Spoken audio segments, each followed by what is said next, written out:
Hello there and welcome to the Secrets of Organ Playing podcast. I'm your host, Vidas Pinkevičius.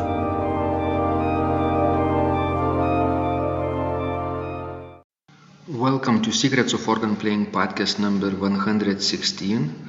Today is Sunday, October 15, 2017.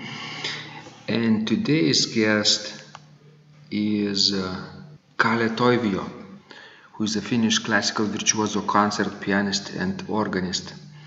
He has graduated from Sibelius Academy of Master of Music and also has degree in church music. Kalle Toivio received Master of Music degree in organ performance from the Manhattan School of Music in May of 2010. Kalle has performed in many international music festivals and on concert tours in Finland, Japan, USA, Belgium, Romania, and many other countries. He has performed in TV and radio in Finland, England, Belgium, among others. As an organist, he has performed in Finland and the USA. Kalle is the music chair of the Finlandia Foundation, New York Metropolitan Chapter. Kalle is especially interested in church music, early music, and of course organ improvisation. So in this conversation, Kalle shares his insights about organ improvisation and the great McNeil Robinson tradition. Let's go to the show. So Kalle, I'm so delighted we're having this conversation finally after some delays. Great pleasure. But I hope you have recovered from your long transatlantic flight and your wonderful improvisational tour. We're sure to talk about it because our listeners around the world from 89 countries will be delighted to know your improvisational adventures you had in Finland. Thank you so much, Kalle, and welcome to My the show. My pleasure. Great honor. So, Kalle, have you enjoyed this trip recently you made to Finland? Can you talk a little bit who inspired and how it all began?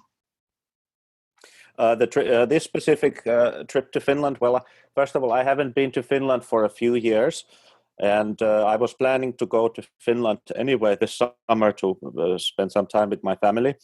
But then earlier this January, my very good friend, Dr. Niklas Pokki, who is the artistic director of the Mänttä Music Festival, invited me to perform there at the Mänttä Music Festival in Finland. It's a very famous piano festival. Right. And it also has some organ music there. But every year there's one organist who is performing some concerts. And I had played there many, many years ago. And he invited me to come to perform. So what he specifically wanted me to do was to play two concerts and an art mass on the themes that of my own choosing, and I planned the liturgy and everything. Yeah, so that was the idea. And then I, of course, since I love to improvise, I suggested that in one of the concerts I would improvise a 4-movement symphony on themes composed by a great Finnish composer, Eero Hämeenniemi. And he was very happy to oblige me with the themes, which I got delivered in an envelope, which I opened 2 days prior to the performance. So, wow, that's real adventure, right? It's like competition. Sometimes in improvisation competitions, the judges give you the theme or submitted themes maybe 15 minutes before the performance, and you only have to look for a short period of time, and even they don't give you a keyboard, just away from the keyboard. Could you practice on the organ during that time, or was it silent table? Actually, yes, I did have time to practice with the organ, but as usually the case, all my time went to make the time that I had went to making registrations. for the different pieces. For instance, one of the pieces I played was Jean Sibelius' Finlandia, the transcription of it, and it has 1 billion registration changes all the time because it's the orchestration is so exciting there. So it's the organ transcription is full of registrational changes. So basically, all my time went to those kinds of things and practicing the repertoire. So I was mainly actually working the improvisations on paper and in my head. I got to play a little bit, but it's sometimes I think it's even better to not to try to practice the improvisations too much, except on maybe write something on some ideas on paper, like the form or different motives or what to pick up from the themes and stuff. And I think that's sometimes even more productive than actually trying to practice. It's quite dangerous to get the themes too early. Right, because you tend to memorize things, right? Sometimes it's dangerous. It becomes too much like almost like a composed piece, even though the ideal should be as close to, improvisation in a way is composition, yes, of course, and should aim at higher and higher perfection. But also, if you put too much sandpaper on it, then it might become a little bit stale and not so exciting. And maybe the best ideas, as worked and thought before, might occur during the performance as well. Well, very interesting and fascinating idea, Kalle, because you said that improvisation is also a composition, right? It's only performed at the moment of creation, right? Exactly. It's interesting about your procedure. Could you talk a little bit? Do you, for example, in this case, in this 4-movement symphony, did you have a plan in your head before getting the themes, or after seeing the themes, the plan was born? Yes, indeed, I had some kind of idea. Usually, of course, the first movement I wanted to do a sonata allegro, which has two themes and all the procedures, the development, and then recap and all the necessary procedures to how to deal with the themes. And I also wanted to do one fugue at some point, one of the movements or part of the movements. And then, of course, the last movement, I had some kind of thought of making it into some kind of toccata, or depending. It always depends on the material, what the form would be. But I had some kind of thought. I thought about the form a little bit before, and then it's sort of just taking the little pieces and fitting them in. And sometimes when the material doesn't bend itself to certain preconceived form, then I will of course adapt and change. And actually that happened to me in this performance, because I really thought through actually the first movement and like very thoroughly, but then I to the last minute I was scribbling down some of the fugue themes or motifs that I used in my fugue, and I hadn't actually planned it too much, but I ended up doing the slow movement, was a sort of longish fugue, and there are the only things that I did. I picked up from the material the ones that I used for the theme and which the expositions where they appear, and after that, as fugue is quite free after a certain point and certain procedures. But I initially thought of doing like a scherzo fugue, but then the material was more suitable to do it in the slow movement. So things like this. It always depends on the material, but the form is there as the underlying sort of thought before starting. But the material usually also creates the form or influences. Very fascinating idea, Kalle. Usually when we hear people improvise in public spontaneously on the given submitted themes, right? So it's a tradition for a listener to give certain themes, suggestions, right? Maybe written down theme, maybe like a text, maybe like a feeling, or only mood, right? Or something like that. And then performer is free to combine those themes or select a few or dismiss a few, basically create his own or her own structure out of it, right? But this, in your case, was very famous living composer from Finland, wrote down the themes in coherent themes, like a combination of themes that would work together, probably, right? In canon, in polyphonic structures too. So I guess your performance was a little bit different than show that normal improvisers would do out of submitted themes from the public, right? Yes, I mean that was the 2-day period. That's actually the why I did it this way, because that's I'm one of the finalists at the American Guild of Organists national competition in organ improvisation. One of the requirements is a 4-movement symphony on submitted themes that are given 2 days prior. So this was sort of like practicing to that concept, and thank God I have one more year to to prepare and practice. But indeed, I actually also had the experience that you were just describing about submitted themes. There was Finland chapter of the American Guild of Organists. First major event took place also during my stay in Finland. Yes. And it was prior to this Mänttä Festival, and there I had people submitting me themes on the spot, and then I created from there. It's a little bit different situation, and but basically the same concept. The material, given the material, you sort of already make some kind of decisions, but sometimes it's just best to put the music to the rack and just let go and try to be as disciplined as possible.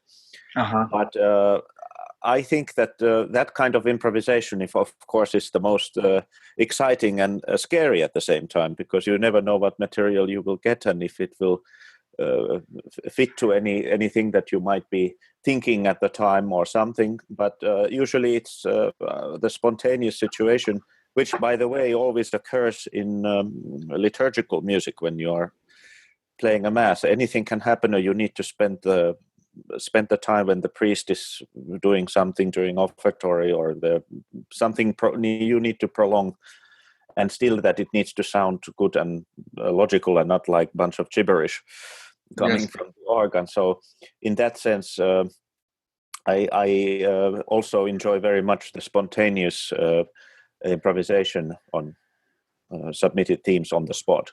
How would you describe your style? Do you have some influences from outside, from other national schools, maybe from Finland, maybe from France, Netherlands, Germany, America, maybe multinational colorful style you created that has become your personal style?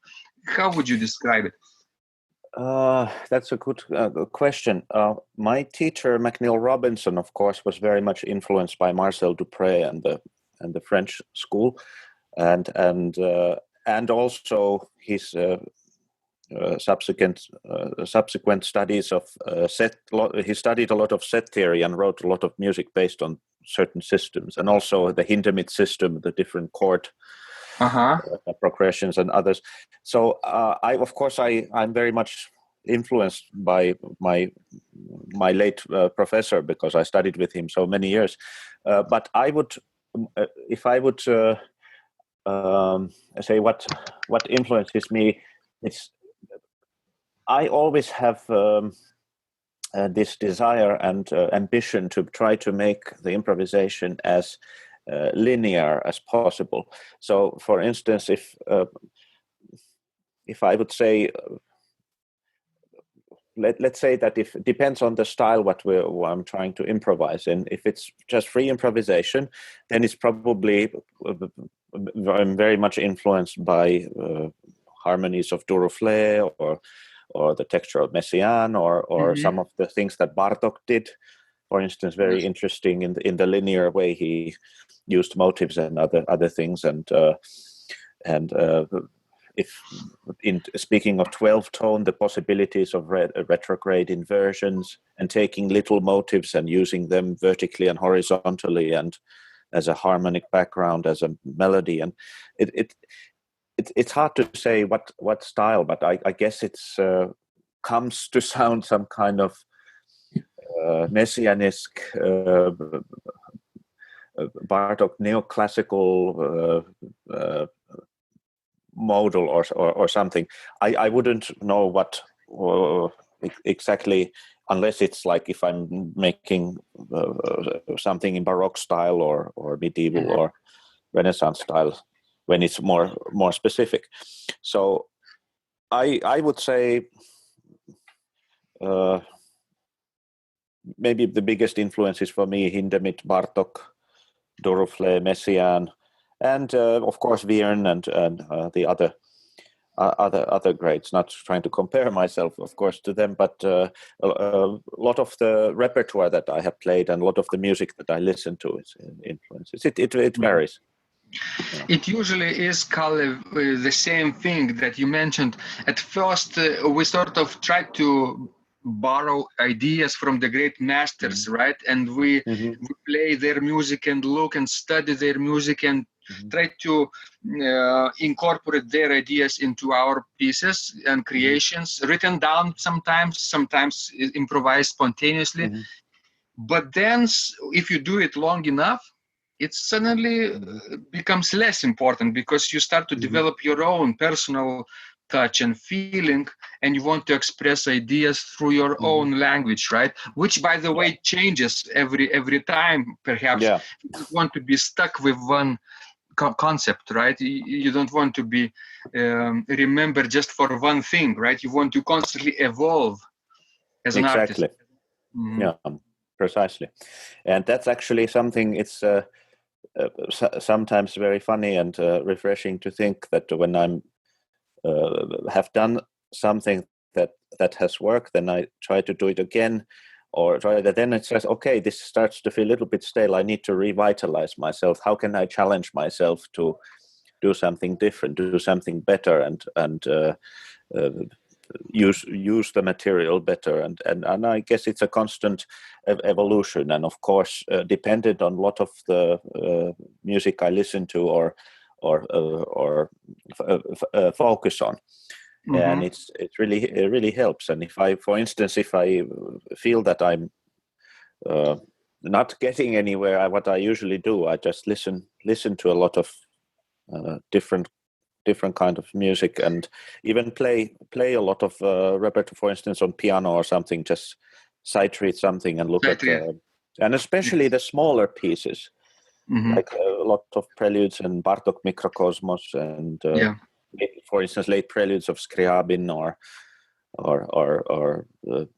things like that. And it's actually usually in the smaller pieces that the composers have a lot of gems, because they are more packed with information, more tight. So those are the kind of sources of inspiration.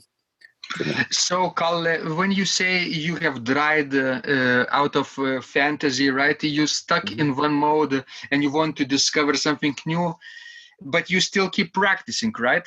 You don't say, "Oh, I'm not in the mood. I have no inspiration today, so I better skip practice." No.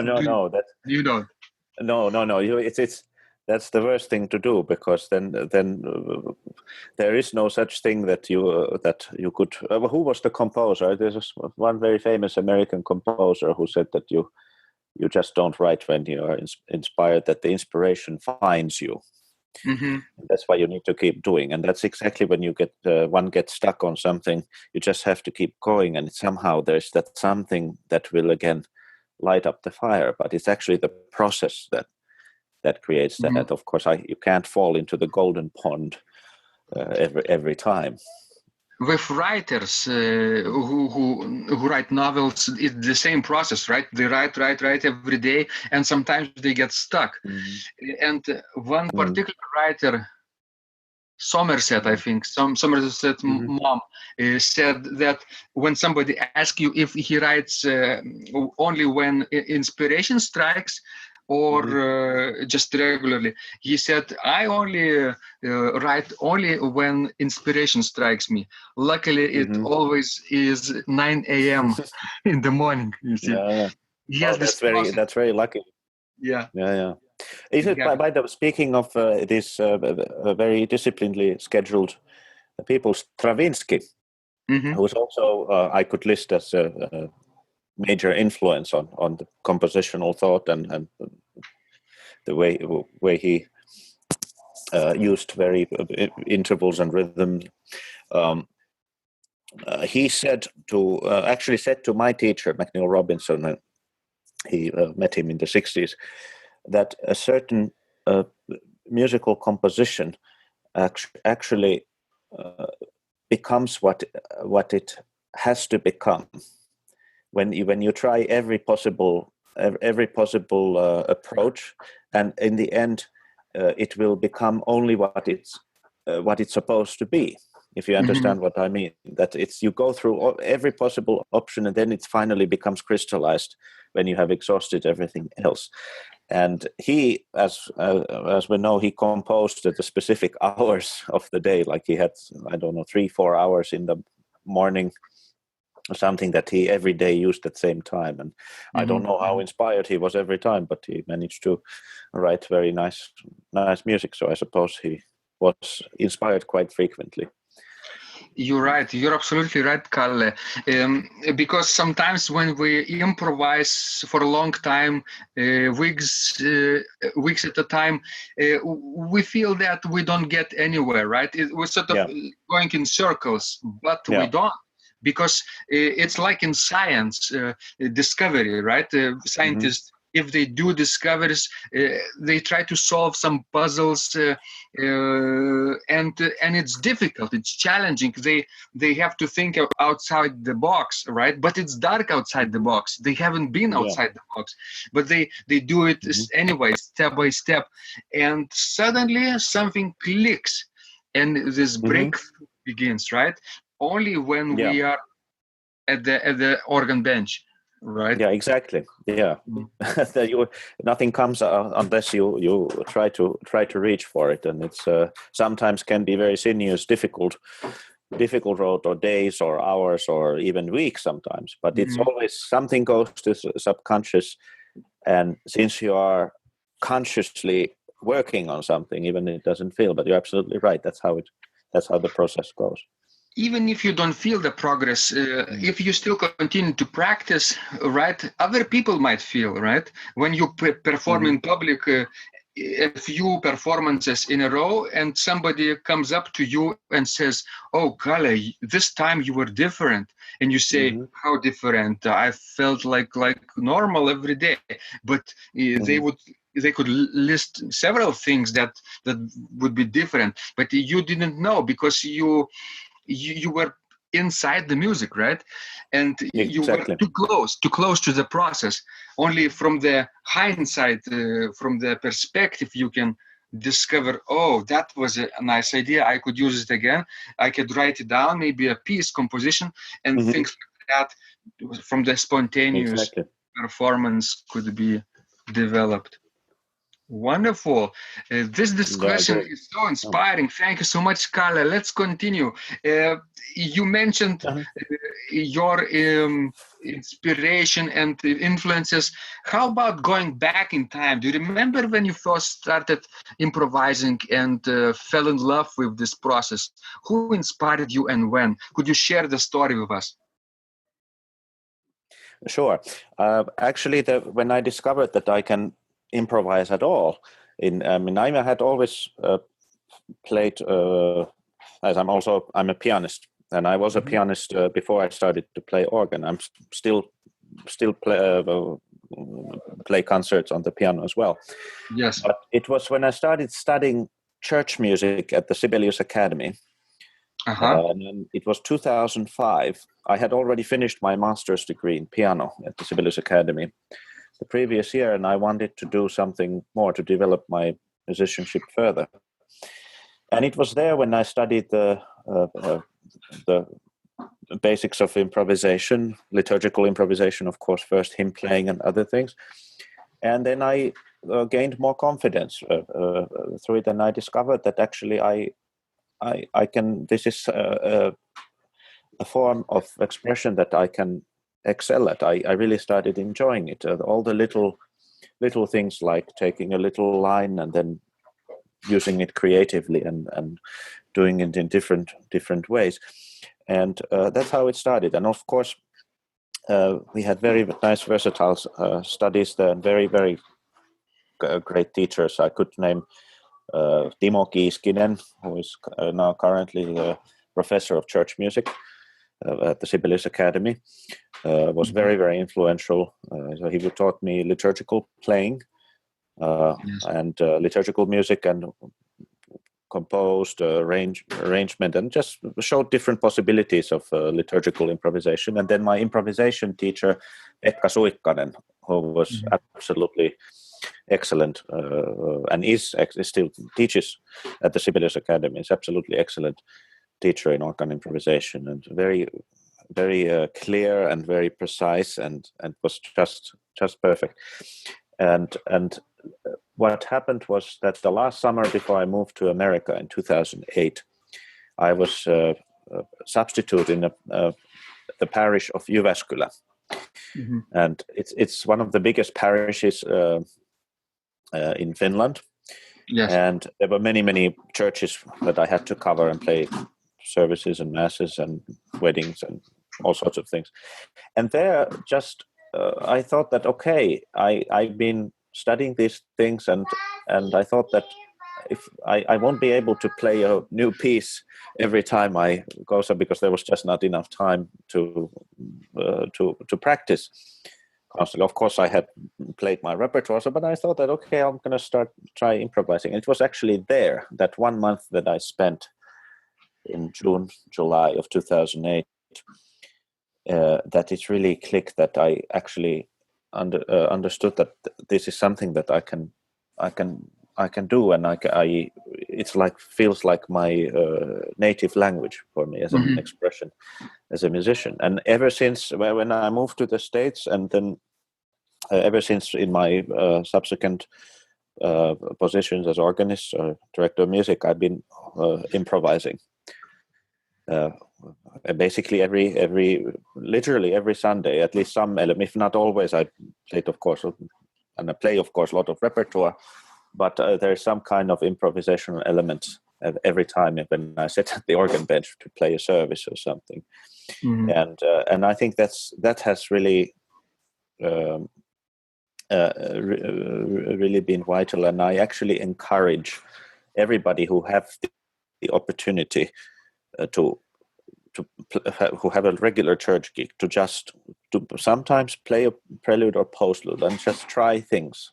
And the beauty about improvisation is that there is no wrong kind, in quotes, wrong kind of playing. Of course, you can get better and you can play more exciting and more interesting, but there's always the improvisation is your piece, basically, the one who is playing. So that has built good confidence in me. And then later, when I started to get deeper into the more specific compositional details of more challenging forms and more sophisticated use of the material, it has evolved, of course. But that basically the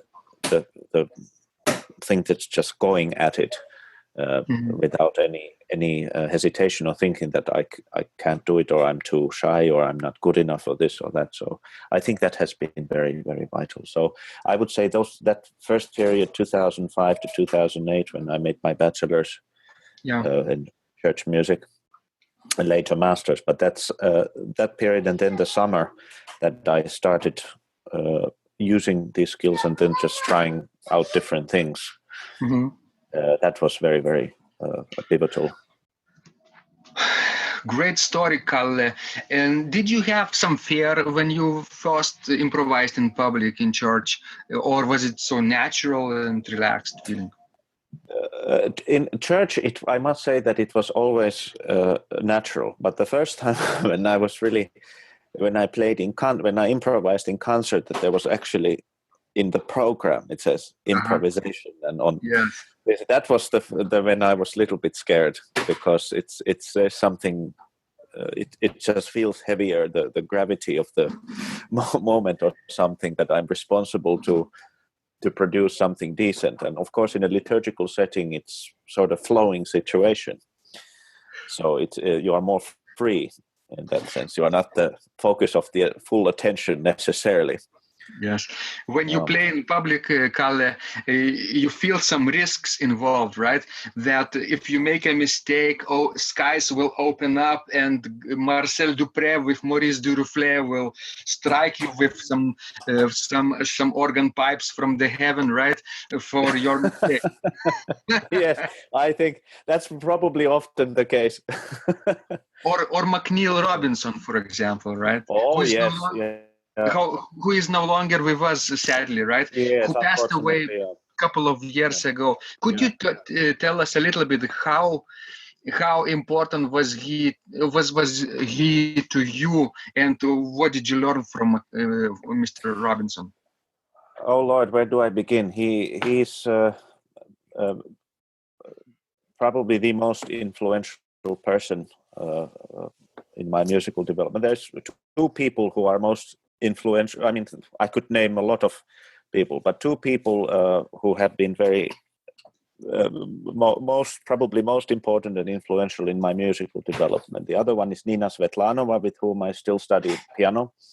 Mm-hmm. I take lessons from her. She's an absolutely wonderful, phenomenal teacher. And then, of course, the great late McNeil Robinson, with whom I studied for more than 7 years. And some of that time I almost spent every day with him during the school year, because he let me practice in his church, which was very nice of him, with his beautiful organ at the Holy Trinity Roman Catholic Church in New York City. And he always, besides the actual lessons and teaching, every time I met him, he gave some piece of information or some inspiration or some gem that, look at this, or what do you think about that? Then you should check this source. And he was like a walking encyclopedia. Mm-hmm. And I don't know if you met him. Did you have a chance to meet him personally ever? Not in person, but I tell you, he was a legendary character. I'll tell you a short story. He was a judge in national competition in organ improvisation that AGO organizes biannually, and I competed at one time, and you know, he was a judge, and later, after the competition, he submitted his answers to the competitors, his advice, review, and something, comments, basically. So that's how I remember him. Okay, I hope he wrote something nice to you. He was very funny. Yeah, he was, and he was quite a character. But I must say that he was of course brutally honest, but he was one of the most honest musicians I've ever met in my life. There was not a shred of insincerity in him when musical matters were concerned, and of course he expressed himself rather directly. But the time that I spent with him and studied with him, I don't remember a single lesson or single day that there wouldn't have been something that a new track opening in or new thought or some kind of little revolution always, because I studied when I studied at the Manhattan School of Music with him in 2008. I had my first lesson with him already in 2007. But when I started at the MSM, I also studied with him organ literature and choral repertoire. So it was a very, and of course improvisation, besides organ repertoire. So it was like a quite complete education from him, what he knew about the art of the organ playing. So I feel that I'm very, very privileged in a sense that and especially the time before he fell really ill in his last few years, I feel that it was like his. I mean, I'm sure a lot of other students probably think the same way from earlier years. But I felt that he's like in his all the years of his knowledge and everything. It's like in a peak moment that I got to golden age. Golden age, yeah, and he was still able to play phenomenally at the organ. It was only the last few years that his illness really he wasn't able to play anymore. But his brain until the end was so sharp, and his wit and knowledge and everything stayed with him until the end. And I actually just a little bit more than a week, I had my last lesson with him. It was mainly composition and preparing for improvisation.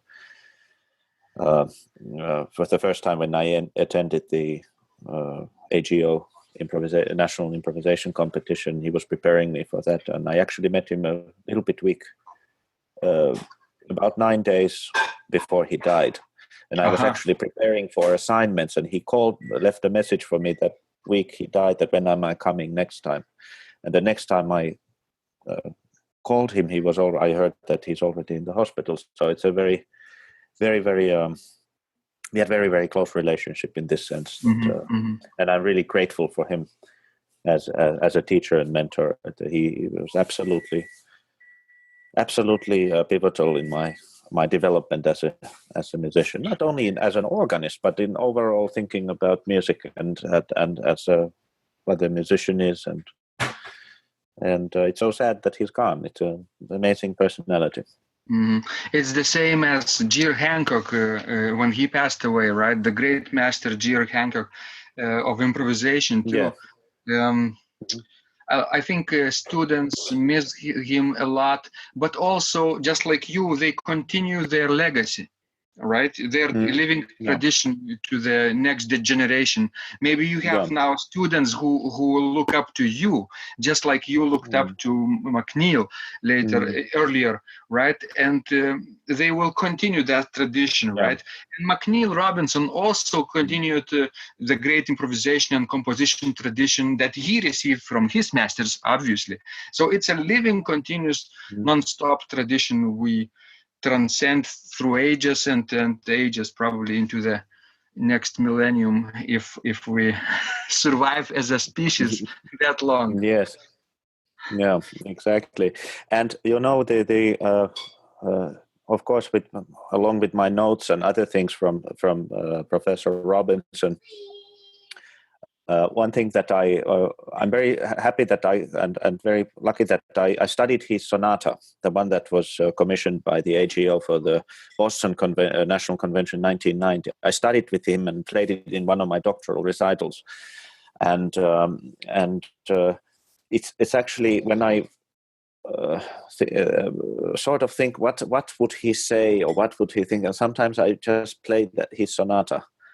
Or look at some of his other pieces, the Dismas variations, for instance, or other, like what would he think compositionally, or what would he say? It's sort of me keeping still like a connection in terms of what he thought of technique, of certain of writing music and other things. So it's sort of like I can still have him around, when I, in this sense, that I either listen to his recordings or his playing or some of his interviews, and or play his music, and that sonata is very, very important piece to me in that sense. So it sort of keeps me remembering and reminding what he would have said here, and how I keep in good shape organistically or otherwise. So.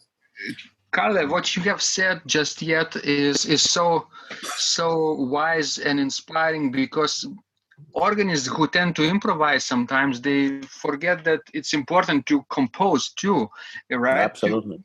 Leave something like a legacy to the future generations, right? Like Professor Robinson left pieces for you and others to play, and you remember him through his music, right? Yeah, exactly. So I think not only it's a great practice to write down ideas and develop ideas on paper, or I don't know, on computer now, software, but it's also sort of legacy that we also continuing and bringing to the future as well. We have to think about that deeply and carefully, I think. And absolutely, you are very right. And you know, if you go back in time, the Buxtehude Preludia are basically, they are written out in tabulature, of course, at the time, but they're improvisations basically. Yeah. And what wonderful pieces of music! And I'm so glad that somebody, either themselves or their students, that they codified them. Otherwise, we wouldn't have all these wonderful North German treasures. And they would seem like a masterpieces that nobody could really improvise that perfectly, right? This spontaneous counterpoint is so complex with Buxtehude, and it's virtuoso. But now there are organists who can do this spontaneously, like the great Zietse de Vries from the Netherlands. He can improvise. You know, just like Buxtehude, just like Scheidemann, just like other masters, Reinken perhaps too, and Bach, by the way, too, maybe. You know, Zietse de Vries, I actually heard him live he did an improvised chorale partita in Montreal, 2011. It was absolutely phenomenal. It was, to witness it live, it's quite a guy, quite a performer. Zietse is also very, very generous. He was my guest on this Secrets of Organ Playing podcast right from the beginning. I think it was like number 4 or something. Like, I was just new, nobody heard about this series of conversations, and he said yes when I approached him and asked, Zietse, would you like to share your thoughts on improvisation? He said right away, yes, no problem. No, so, fantastic. Yeah. Well, you started with a bang. Exactly.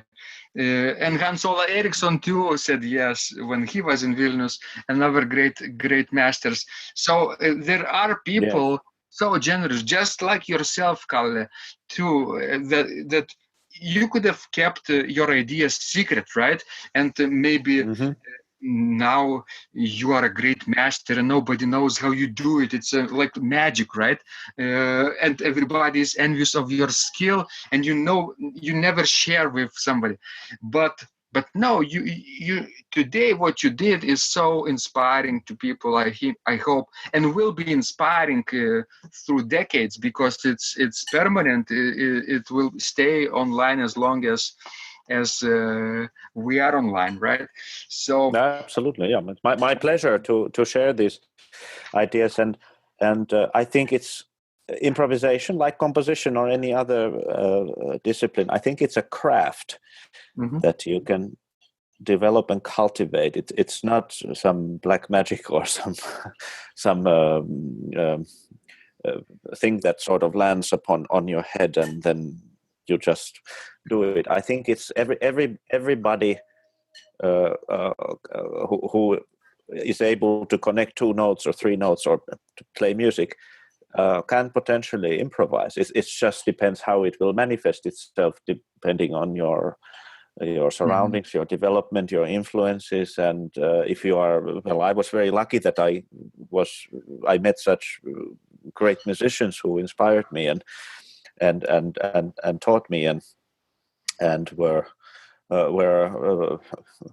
as you said, we're opening the treasure trunk to see the different things. But I think it's a craft. It's that everybody can learn to their own personal however it manifests itself. And I'm very, very happy to share my experience and my what I know about it and what how I approach things. So it's a really great pleasure to share.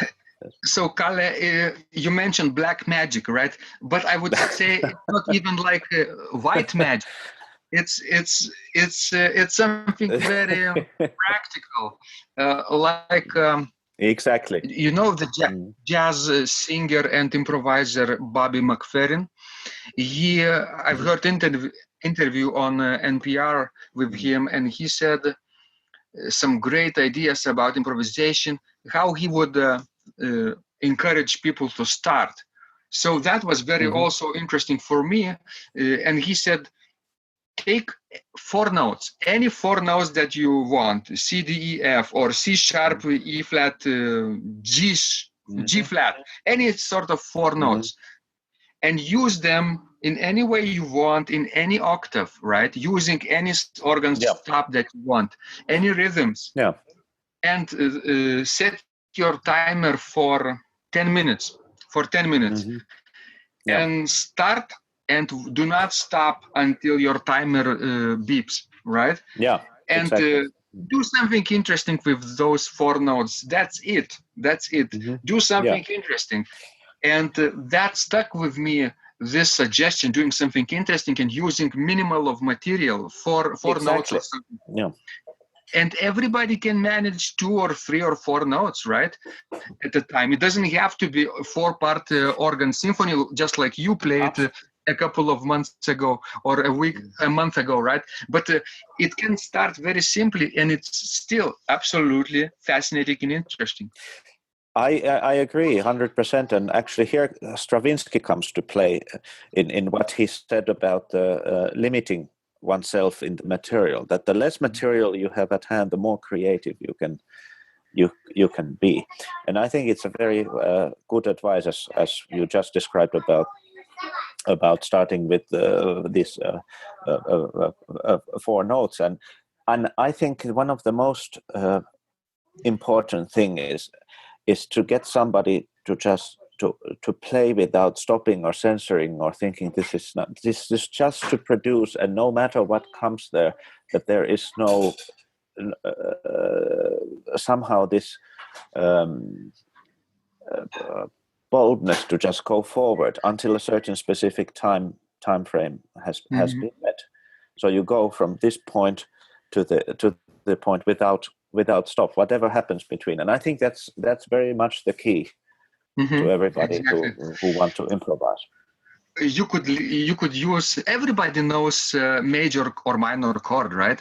Yeah. How about using just one chord, like a major chord, but in any key, major, C major, D major, F sharp major, any sort of major chord. And listen, it's so exotic and magical thinking, and very modern. Out of those modern major sounds, it sounds like sometimes like Ives, sometimes like Stravinsky if you use intricate rhythms. It's nothing boring about that, right? You just have to go for it and do it. Just do it, just like Nike says. Just do it. Exactly. And also, the next step perhaps would be to do something and repeat it. Oh, we are talking now about steps. The first step is what? To use minimal material, right? The second step is to repeat it. What do you mean by repetition? No, let's say that if you do something, and then you do something else, and then you go back to what you did, that something in the beginning. So basically a very simple ABA sort of. And I think that if that is, well, of course, that's already a little bit further down the line. But even whatever that material is, whether it's chords or scales or just few notes or in a certain rhythm, if that's repeated, can be repeated after a certain point, or doing something different, I think that's already a great beginning for somebody. And I've done that sometimes with some children who come to the organ for the very first time.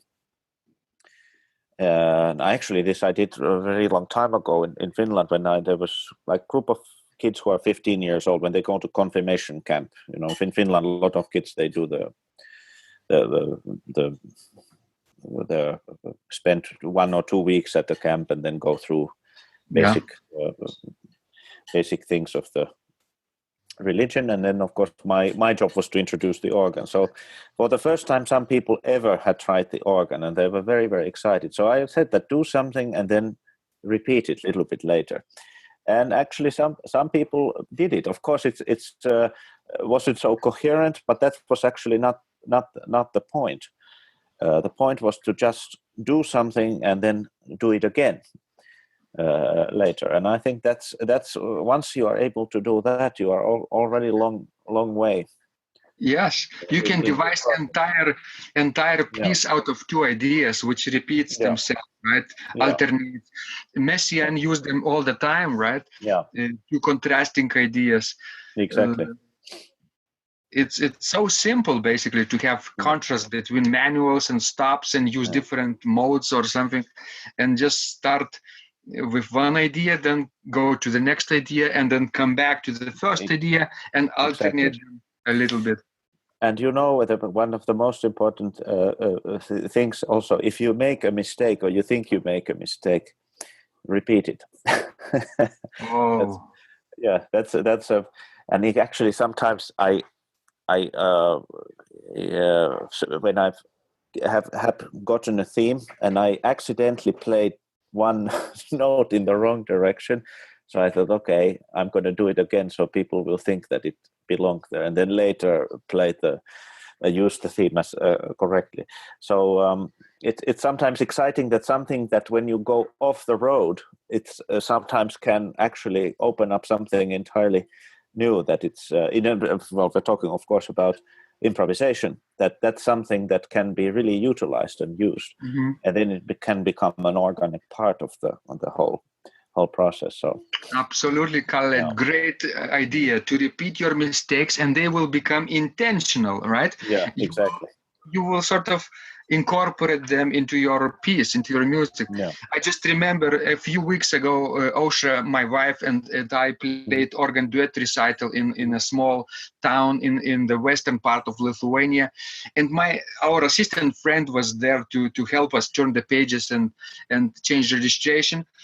And we played a varied program, but at one point we played a cycle called Wave by contemporary Dutch composer Ad Wames, and for organ duet.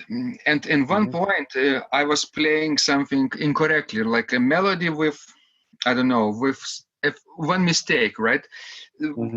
I just, a moment later, I repeated this phrase with exact variation of that mistakes. And I looked at Ausra and my assistant friend. They all looked at each other, smiled, right? Because they understood what I'm doing right away. And everything went just fine later. And after that, we talked about the repeated mistakes, how actually the natural become and how clever actually it was to repeat it. Not to freak out about it, not to panic. And stop playing like it would be possible to do, but just keep going with some repetition and some creativity about it. Fantastic. So Kalle, you are so generous today.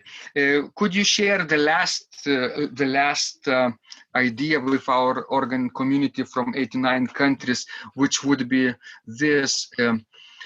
If you had a chance to go back in time when you first started improvising back in 2000, I was, I guess, 5, 6, 7, right? In Finnish churches, would you do something differently because you now know so much, or would you repeat everything that you did?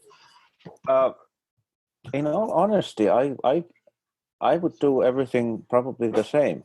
In the process, of course I would go and practice harder and more focused and this kind of thing, but the actual process, I don't think what I could have done too much differently to be even more. Given the time that I had at hand to study everything and play concerts and all these kinds of things. So I would, in all honesty, I wouldn't change. Great. That the path has been very, very satisfying in this sense. So you have no regrets?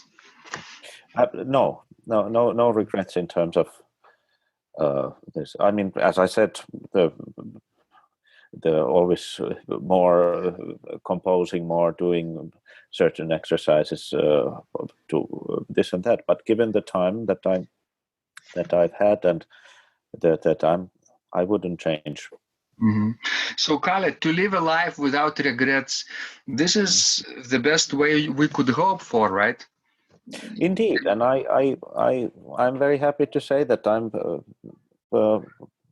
very happy where I am now in my life in musical development and personal development, and I wouldn't want to change or wouldn't want to wish for an alternative. What it would have been or something. That I'm actually very, very, very happy right now. And so what's next for you? What's next for you, Kalle? What are you working currently on this year? Well, this year I'm of course the competition will be next year, the final of the American Guild of Organists national competition organ improvisation. It will be in Kansas City, in conjunction with the national convention there in I believe it's early July 2018. And then I'm also I'm working I did my doctoral dissertation on transcribing Vivaldi's concertos, and I'm hoping to I actually performed one of my transcriptions of Vivaldi concertos. Yeah, and that was very, very exciting, and I have 3 concertos that I transcribed for my dissertation, and I'm working on to making them a little bit better, and hopefully next year or sometime after I'm trying to get them published. So that's one of my big projects, and of course I'm looking forward to perform the other 2 concertos, and preparing new recital programs, and hopefully we'll have time to compose more now after finished my doctoral studies. It's something that I would want to focus a little bit more on in the future. But pretty much the same that I've been doing, also playing a lot of piano. It's a steady upward path, right? Yes, I hope to think so. And I'm very much looking forward to all the exciting new projects and new things which will come along the path. Wonderful, Kalle. So now people are very eager to get to know you even better and listen to your work, maybe your improvisations and other performances. So could you share with our listeners the link of your website or some other place online that people could find out more about you and your work? Sure. My website, which I'm hoping to update very, very soon, obviously. It's a little bit behind, but it is my first name, last name.com, which is www.kalletoivio.com. So that is www.kalletoivio.com.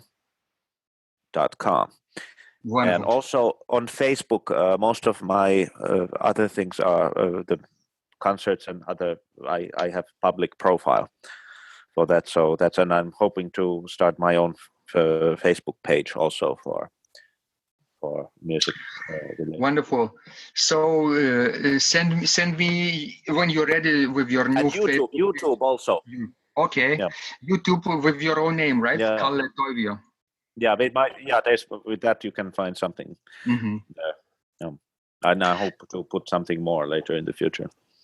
I'll make sure to include the links to your website, Facebook, and YouTube into the description of this conversation so that people could literally click and visit you and your work online and say hello to you, say thanks perhaps for our conversation, inspire other conversations. So thank you so much, Kalle.